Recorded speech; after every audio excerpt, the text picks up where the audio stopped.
대한민국에 과연 진짜 부자가 얼마나 될까요? SNS나 각종 영상의 댓글들을 보면 돈 많은 사람들이 정말 많아 보입니다. 사실 서울에 아파트 한 채만 있어도 최소 10억 원 이상의 자산가로 분류되니 겉보기엔 부자가 넘쳐나는 것처럼 느껴지죠. 하지만 이들 중 상당수는 우리가 부자라고 착각하는 자산 빈곤층에 속할 수 있습니다. 자산 가치는 높지만 매달 빠져나가는 대출 이자와 세금, 그리고 높은 고정 지출에 허덕이는 경우가 너무나 많습니다. 즉, 숫자상으로는 부자처럼 보이고 사회적 지위도 얻은 것처럼 느껴지지만 실질적인 현금 여유는 전혀 없는 경우가 대부분인 겁니다. 이들은 거대한 자산을 가졌음에도 불구하고 현금이 없어 쪼들리는 순자산 함정이라는 보이지 않는 덫에 빠져 있는 것입니다. 순자산 규모만 보고 안심하는 순간 여러분이 삶의 질과 유연성은 급격히 떨어지게 됩니다. 반대로 겉으로 보이는 자산 규모는 크지 않을 수도 있습니다. 화려한 외제차나 으리으리한 집 대신 검소하고 평범한 삶을 살지만 매달 안정적이고 예측 가능한 현금이 꾸준히 들어오는 사람들이 있습니다. 우리는 흔히 이들을 현금 부자라고 부릅니다. 이들은 자산의 크기가 아닌 자산의 유동성과 생산성에 집중합니다. 자, 여기서 냉정하게 질문을 던져보겠습니다. 삶의 선택권과 진정한 자유를 누리는 사람은 과연 누가 될까요? 겉보기에는 거대한 아파트를 소유한 왼쪽의 선택이 성공의 표본처럼 보일 수 있습니다. 하지만 여러분을 진짜 자유롭게 만들어주고 예상치 못한 위기에서 지켜주는 것은 바로 오른쪽처럼 매달 끊임없이 현금이 흐르는 삶입니다. 왜냐하면 순자산과 현금 흐름은 여러분의 재무적인 건강 상태를 완전히 다른 각도에서 그리고 훨씬 더 현실적으로 들려주기 때문입니다. 오늘 이 영상을 끝까지 시청하시면 왜 현금 흐름이 경제적 자유를 달성하는 데 있어 절대적인 핵심 엔진인지 명확하게 이해하고 당장 다음 달부터 시작할 수 있는 시스템 구축의 구체적인 방법을 알게 되실 겁니다. 먼저 이 두 가지 개념을 깊이 있게 비교하며 명확하게 정의해 보겠습니다. 단순한 정의를 넘어 각 개념이 내포하는 위험성까지 파악해야 합니다. 순자산이란 우리가 가진 모든 자산의 시장 가치 총합에서 현재 남아있는 부채의 총액을 뺀 금액을 말합니다. 자산에는 투자용 주식, 거주용 부동산, 귀금속, 예금, 현금 등 가치가 있는 모든 것이 포함되고 부채에는 주택담보대출, 학자금 대출, 신용카드 빚처럼 우리가 타인에게 갚아야 할 모든 채무가 해당됩니다. 쉽게 말해 내일 당장 내가 가진 모든 자산을 시장 가격으로 현금화하고 모든 빚을 청산했을 때 최종적으로 내 손에 남는 돈이 곧 나의 순자산입니다. 순자산은 한 시점에서의 재무 상태를 직관적으로 보여주는 지표이기에 재무 목표를 설정하는 데 유용합니다. 하지만 한국에서는 이 순자산에 대한 집착이 매우 강합니다. 대한민국에서 흔히 볼 수 있는 순자산 함정의 전형은 바로 영혼까지 끌어모아 고가 아파트를 산 사람입니다. 시세 10억 원짜리 아파트를 무리하게 대출 6억 원을 끼고 샀다면 서류상으로는 곧바로 순자산 4억 원 보유자가 되는 것이죠. 겉보기엔 부자가 된 것 같습니다. 하지만 현실은 잔혹합니다. 매달 수백만 원에 달하는 원리금을 고정적으로 갚아야 하며 10년 재산세와 매년 재산세와 종합부동산세 시즌이 되면 또 큰돈이 현금으로 강제 지출됩니다. 여기에 자녀 교육비, 생활비까지 합치면 월급날은 기쁨이 아니라 공포의 날이 됩니다. 주변에서는 부러워할지 몰라도 실제 생활은 빠듯하기 그지없습니다. 핵심 문제는 자산의 숫자만 커 보일 뿐 정작 유동성 있는 현금이 바닥나 있다는 데 있습니다. 인생을 살다 보면 갑자기 가족의 의료비로 큰돈이 나갈 상황을 마주하거나 또는 폭락장애, 주식이나 채권 같은 우량 자산을 헐값에 매수할 수 있는 황금 같은 투자 기회가 찾아옵니다. 그러나 집 한 채를 쪼개서 팔 수도 없고 유동성이 없는 자산이 묵혀 있기 때문에 이 기회들을 모두 놓치게 됩니다. 이는 곧 순자산에만 집중한 투자자의 가장 큰 위험성입니다. 다음은 현금 흐름입니다. 간단히 말하면 정기적이고 예측 가능하게 들어오는 실제 수입에서 모든 지출을 뺀 순수 금액입니다. 월급, 임대 수익, 배당금, 이자 소득, 부업 수입 등 매달 꾸준히 내 계좌에 들어오는 모든 현금이 포함되죠. 이는 재무 상태의 흐름과 활력을 보여주는 지표입니다. 현금 흐름이 플러스라는 것은 내가 벌어들이는 돈이 쓰는 돈보다 항상 많아 현금 여유가 생긴다는 뜻이고, 현금 흐름이 마이너스라면 아무리 순자산이 높더라도 실상은 매달 현금이 고갈되어 천천히 재무적으로 말라 죽고 있는 자산 빈곤층 상태인 셈입니다. 한국통계청 자료에 따르면 2023년 기준 1인 가구의 45%가 월급날 직전에 통장 잔액이 10만 원 이하라고 응답했습니다. 이들 중에는 연소득 6천만 원 이상인 고소득자들도 다수 포함되어 있습니다. 벌자마자 주택담보대출, 원리금 상환 등 고정비로 인해 모두 빠져나가 남는 게 없는 구조, 즉 현금 흐름, 마이너스 또는 제로인 상태에 갇혀 있는 겁니다. 특히 서울의 고가 아파트를 영끌해서 구매한 고소득층 중 상당수가 순자산은 높지만 현금 흐름은 마이너스인 상태로 살아가고 있습니다.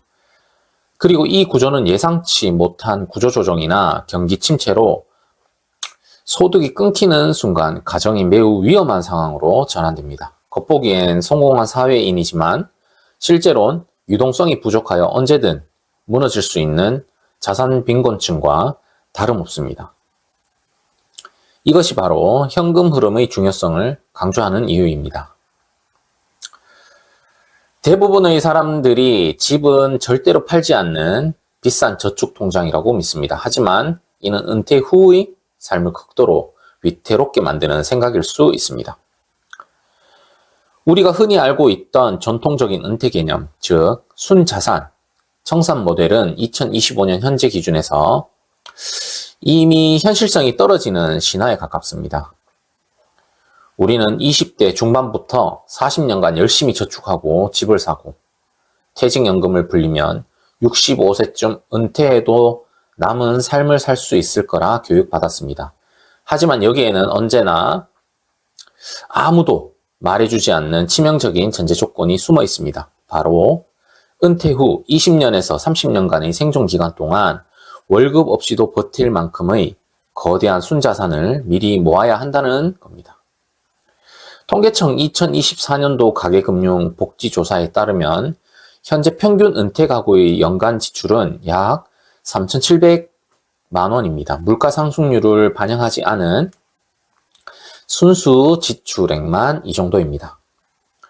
예를 들어 10억 원짜리 아파트를 소유한 55세 직장인을 가정해 봅시다. 이제 회사를 그만두어 소득은 끊겼고 그동안 대출 상환과 자녀 교육비 때문에 모아둔 현금 자산은 거의 없습니다. 이 사람이 노후에 최소 월 400만 원의 생활비가 필요하다면 어떻게 해야 할까요? 10억 원짜리 집을 팔아 4억 원짜리 소형 아파트로 줄여 매입하고 남은 6억 원을 은퇴 생활비로 쓴다고 가정해 봅시다. 그렇다면 단순 계산으로 약 12년 6개월을 버틸 수 있습니다. 하지만 문제는 수명이 늘어나고 있다는 점입니다. 80세 중반 이후까지 살 경우 노년 후반에는 현금이 바닥나는 장수 리스크에 노출됩니다. 게다가 예상치 못한 의료비나 자녀 결혼 자금 같은 변수에 매우 취약한 구조입니다. 이것이 바로 순자산에만 의존하여 자산을 깎아 쓰는 전통적인 은퇴 모델의 명확한 한계입니다. 오늘부터 일 안 해도 돼. 돈은 그냥 흘러나올 거야 라는 마인드는 환상에 불과합니다. 반면 만약 여러분이 은퇴 전까지 매달 350만 원의 현금 흐름 시스템을 성공적으로 만들어냈다면 어떨까요? 이 현금 흐름이 매달 통장에 꽂힌다면 생활비를 기존보다 50만 원만 줄이는 것으로 당장 경제적 자유와 은퇴가 가능합니다. 게다가 힘들게 모아둔 10억 원의 자산은 아예 건드릴 필요가 없습니다. 이는 자녀에게 물려주거나 아니면 정말 예상치 못한 위기 상황에 대비할 수 있는 최후의 보루로 남게 됩니다. 결론은 단순하고 강력합니다. 은퇴를 위해 반드시 천문학적인 거대한 자산이 필요한 게 아닙니다. 여러분의 자본소득이 가정의 고정지출을 완벽하게 커버하기만 하면 그 순간 이미 경제적 자유와 진정한 은퇴는 현실이 됩니다. 그렇다면 꿈이 아닌 현실이 될 수 있는 현금 흐름 시스템은 어떻게 구축할 수 있을까요? 실질적이고 구체적인 행동 지침을 3단계 솔루션으로 살펴보겠습니다. 1단계, 직접 노동으로 씨앗 자본을 압축적으로 모으기. 2단계, 마진을 극대화하여 자본화하기. 3단계, 돈이 돈을 버는 자본소득 구조 구축. 먼저 1단계부터 설명드리겠습니다. 1단계, 직접 노동으로 씨앗 자본을 압축적으로 모으기. 첫 번째 단계는 대부분의 사람이 그렇듯 직장을 구하고 시간을 직접 노동과 교환해 돈을 버는 것입니다. 하지만 중요한 것은 효율성입니다.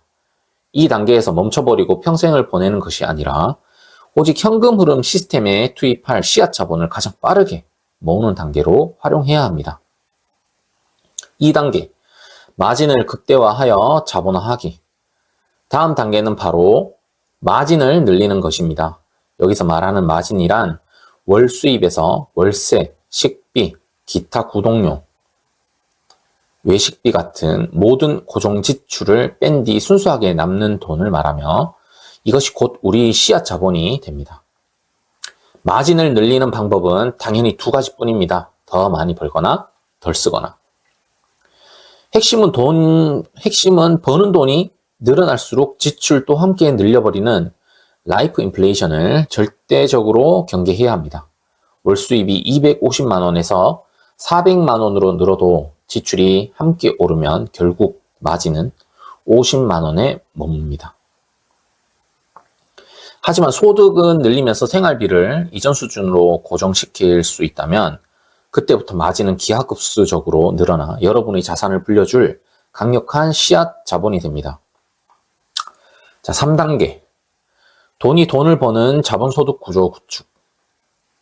3단계부터가 현금 흐름 시스템의 진정한 시작입니다. 통장에 돈을 묵혀두는 것이 아니라 잠든 사이에도 돈이 일하게 만드는 것입니다. 구체적으로 배당 주식 ETF, 안정적인 임대 부동산 또는 지식과 노동의 결과물인 콘텐츠 채널 등 내가 매일 출근하지 않아도 돈이 들어오는 예측 가능하고 꾸준한 고정 수익 구조가 여기에 해당됩니다. 특히 배당금이나 분배금을 주는 커버콜 상품 같은 것을 고려할 때는 주의할 점이 있습니다. 분배라길에는 분배금만큼 순자산 가치가 하락하여 분배금만큼 투자 원금이 줄어드는 효과가 발생할 수 있습니다. 따라서 장기적으로 투자 금액이 계속해서 떨어지는 것을 막기 위해서는 제가 늘 강조하듯이 기초 자산이 장기적으로 우상향하는 우량 상품을 선택해야 장기적으로 자산의 본질적인 가치가 줄어들지 않습니다. 분배금의 재원이 운용 수익을 초과하는지 여부도 금융투자협회 세이브로 같은 공식 경로를 통해 반드시 확인해야 합니다. 이 자본소득 시스템을 꾸준히 오래 유지하여 생활비 전체를 100% 커버할 수 있을 때까지 키워가는 것이 최종 목표입니다. 이 순간 현금 흐름은 곧 진정한 자유가 됩니다. 식비, 공과금, 심지어 약간의 사치까지도 여러분이 구축한 시스템이 자동으로 해결해주는 상태가 되는 것이죠. 몸을 움직이지 않아도 기계처럼 돌아가는 구조가 삶을 지탱해주는 그 순간, 이것이 바로 진정한 의미의 경제적 자유와 은퇴입니다. 오늘 영상을 보시는 분들 중 경제적 자유를 위해 막연히 10억, 20억 같은 거대한 순자산을 모아야 한다는 계획만 세우셨다면 오늘부터 목표를 월 300만 원 현금 흐름과 구체적이고 현실적인 흐름으로 다시 세우셔야 합니다. 명심하십시오. 경제적 자유는 거대한 자산을 쌓아두는 게 아니라 내가 일하지 않아도 꾸준히 돈이 흘러 들어오는 시스템을 만드는 것입니다. 자산은 단지 우리가 부유해 보인다고 착각하게 만드는 순자산 함정일 수 있지만 현금 흐름은 여러분이 실제로 얼마나 유연하고 자유로운지를 증명합니다. 부자처럼 보이는 삶을 쫓는 대신 내 삶을 진짜로 지탱해줄 현금 흐름을 만드는 것이야말로 여러분을 진정한 자유로 이끄는 가장 빠르고 안전한 길입니다. 오늘 영상이 여러분의 재테크 목표를 재설정하고 현금 흐름 시스템 구축을 시작하는 계기가 되었기를 바랍니다. 다음 영상에서는 현금 흐름을 가장 빠르게 만들어주는 구체적인 포트폴리오 예시와 함께 ISA 계좌 활용 전략에 대해 깊이 다뤄보겠습니다. 구독과 알림 설정으로 다음 영상을 놓치지 마세요. 감사합니다.